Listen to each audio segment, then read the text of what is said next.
Alright guys, I recently watched Rosemary's Baby. I bought the 4K release. I haven't actually seen this movie before, and it blows my mind that this movie was made in the 1960s. I believe it was 68 that it was made. This film is so ahead of its time, and so it must have been absolutely mind-blowing to watch at that time. Rosemary's Baby follows Rosemary and her husband. They move to New York and they want a family. They essentially meet an older couple. This couple is very overly nice, very welcoming, very involved in and pretty invasive to Rosemary and her husband. We then learn that there's something suspicious going on, and the story turns into a horrible situation where there is devil worshipping, cults are involved, and they are wanting to use Rosemary to basically birth the devil / child of the devil. This is a seriously impressive movie, and it's by Polanski, so it's not really a shock. The story of this is so incredibly detailed, and there's so many layers and things to think about. We get to know Rosemary so well throughout the film, and it just builds our connection to her so much more deeply, and this actually makes the film so much more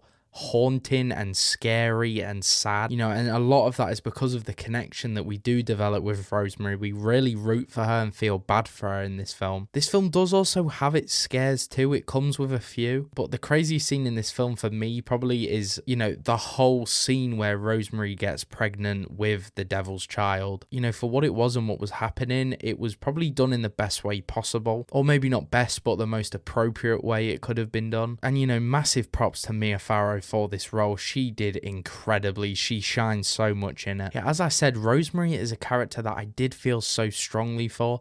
I felt anger for her when everything does kind of unfold. It's definitely a sad story, just the way we see Rosemary's life basically just fall apart.